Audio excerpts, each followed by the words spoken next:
Are you ready to set up your greenhouse but feel stuck on where to place it? Well, don't worry, you're not alone. Choosing the right spot can feel like a really big decision, but here's the good news. With a little bit of planning, you can find the perfect location to make your greenhouse work beautifully for you. Hi, I'm Trevor with Greenhouse Emporium, and in this video, I'll walk you through the key factors to consider so you can confidently set up your greenhouse for success. And to make it even more helpful, I'll share the exact spot that we chose in our own backyard and why it works for us. You ready? Let's dig in. The right spot can make all the difference, not just in how your plants grow, but how long your greenhouse lasts. It can impact everything, from how much sunlight your plants get to how protected your structures is from the wind and the weather, and even how easy it is to access for daily gardening tasks. But here's the best part. Come on. With a little bit of thought and planning, you can set your greenhouse up for long-term success, making it a joy to use for years to come. So let's get started with one of the most important factors, light.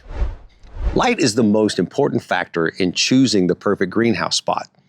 Your greenhouse thrives on sunlight, but did you know that the sun's angles change within the seasons? In summer, the sun is higher in the sky and the shadows are much shorter. But in the winter, the sun is lower, casting longer shadows. That seasonal shift can make a big difference depending on nearby obstructions like trees, fences, or buildings. So ideally, you want your greenhouse to receive full sunlight throughout the day, especially during the winter months, when light is much more timid or much more limited. A south-facing orientation is generally ideal for maximizing sunlight in colder climates. But every little bit of light can help your plants grow and your greenhouse stay warm. If you're further up north, positioning the long side of your greenhouse towards the south ensures the best light exposure. But let's not forget that every climate is different. For example, here in Central Texas, where intense afternoon sun can be a challenge, we've prioritized avoiding overheating. That's why we chose the spot that gives great morning to early afternoon sun. This way our plants get plenty of light when they need it the most, without baking in that harsh afternoon sun, as you can see I am. Now remember, your plant's choice matters too. So some plants love full sun, while others prefer, partial shade. If you're growing shade-loving plants or live in a very sunny region, you might consider adding some shade cloth or placing your greenhouse near a tree. That will help provide filtered light in the summer. So just be careful about placing it too close to trees to avoid any unnecessary debris, sap, or falling branches. Which actually brings me to the next topic, obstructions. When it comes to the greenhouse placement, obstructions can be a challenge. Nearby trees, fences, and buildings might seem harmless at first, but they can cast long shadows, especially during the winter months when the sun is lower in the sky. These shadows can drastically reduce the amount of sunlight your greenhouse receives, which, just as we had discussed, is crucial for your plant's success. So take the time to observe how the sun moves across your yard throughout the day and even throughout the seasons. Does a nearby fence or a tree, does it block that morning sun? Will a growing tree eventually overshade your greenhouse? These are really important questions to ask before committing to a spot. If you'd like an in-depth video on how we figured out our shadow lengths without having to the observations all year, well, let us know in the comments. We'd be happy to make a video for you. In our case, the sun rises over here, and the fence casts a really long shadow, especially in the winter. This tree, it creates a morning shadow, and that one blocks the light in the afternoon as the sun moves over this way. Since we need the morning sun, but also protection from the harsh afternoon sun, we had to find the right balance. So watch till the end to see the compromise that we found. Obstructions aren't all bad though. Sometimes a fence or a wall can serve as a helpful windbreak, which is something that I'll cover next. Wind is another major factor to consider when choosing the perfect greenhouse spot. Strong winds can damage the structure, cool it down way too fast in the winter, or even making it unsafe. Well, the good news is, with some planning, You can use the natural or artificial windbreaks to protect your greenhouse and to keep it stable. So what I would do is start by observing the direction and the strength of the wind in your yard. Is there a side of your property that gets more exposure? Does a fence, a hedge, or a building already provide some natural protection? Ideally, you want to place your greenhouse in a spot that's shielded from strong gusts, but still allows for some proper ventilation. If your yard lacks a natural windbreak, consider planting hedges or setting up a fence to create one. Just make sure these windbreaks don't cast too much of a shade on your greenhouse. It's all about finding the right balance, protecting your structure from the wind without sacrificing sunlight. One factor that often gets overlooked is access, but it's absolutely essential to your greenhouse to be practical and enjoyable to use. The more access that you have to your greenhouse, the more likely you are to use it regularly.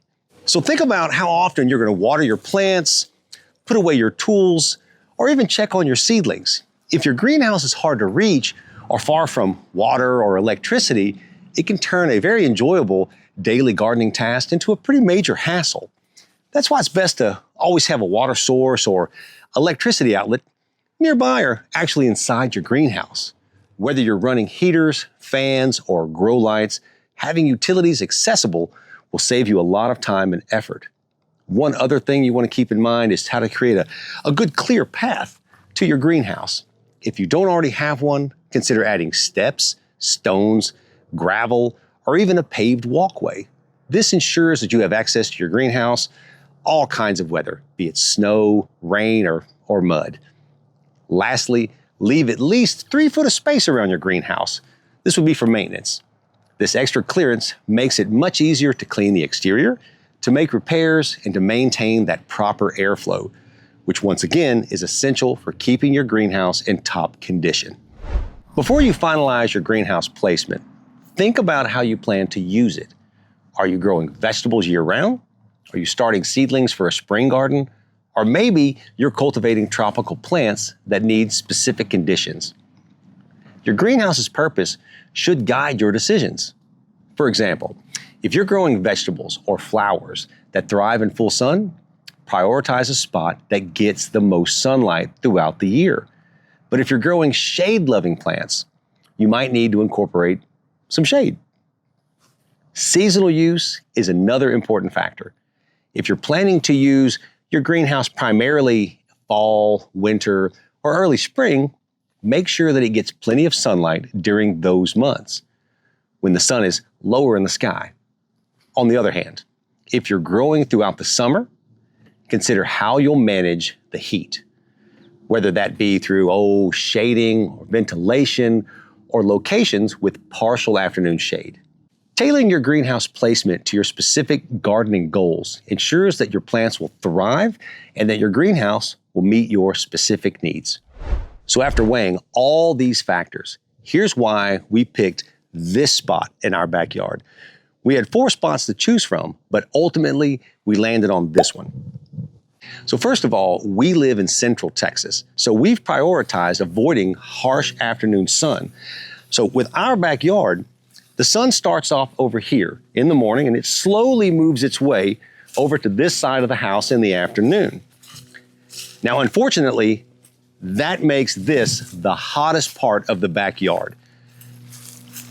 We had to eliminate this spot. It's way too hot for our needs. This spot gets morning to early afternoon sun with a bit of shade from that tree in the morning and the deck and the house in the afternoon, which works well enough for our needs. We're planning to grow warm season crops in the winter since our winters they're generally mild with sudden cold spurts like yesterday. This spot, it didn't make the cut because we didn't want to block the beautiful park view from our deck, and the fence shades this area until about 10 or 11 a.m. We noticed this when we planted these full sun natives and they started to reach out towards the sun. This spot was also the furthest from the water and electricity, but the path from the house would be the shortest. So what we're left with is this side.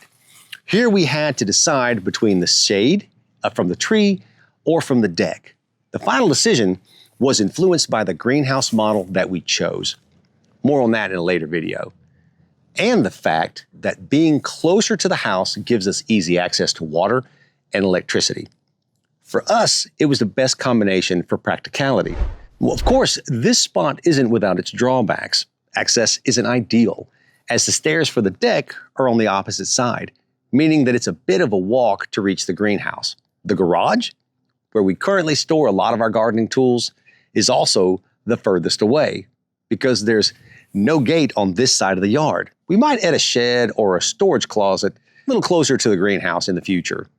Airflow won't be that great here either because of the deck, but we'll address that with exhaust fans and a regular sort of circulation fans. Plus, since Central Texas often lacks wind, airflow wasn't a top concern for us. Protecting the greenhouse from stronger winds takes priority, and this spot fulfills that very need. As you can see, this spot was our best option, even though it came with some trade-offs. Ultimately, no spot is perfect, but sometimes you just have to make it work with what you've got. To help you balance your priorities, here's a quick checklist to help guide your decisions. All right, so number 1, prioritize sunlight. Ensure that at least 6 hours of direct light, no matter what time of year. Watch for obstructions. Number 2, that would be avoiding long shadows from trees, fences, or buildings. Number 3, protection from wind. Use a natural or add windbreaks. Number 4, accessibility. Keep utilities and pathways in mind. Number 5, tailor it to your use. Think about your plants and your seasonal needs. Everybody, I hope this example and checklist help you find the best spot for your greenhouse. And if you have more questions or still feel a little overwhelmed with your greenhouse purchase, drop your questions in the comments below so we can include them in our upcoming videos. Thanks for watching, y'all. I'm Trevor with Greenhouse Emporium. We'll catch y'all later.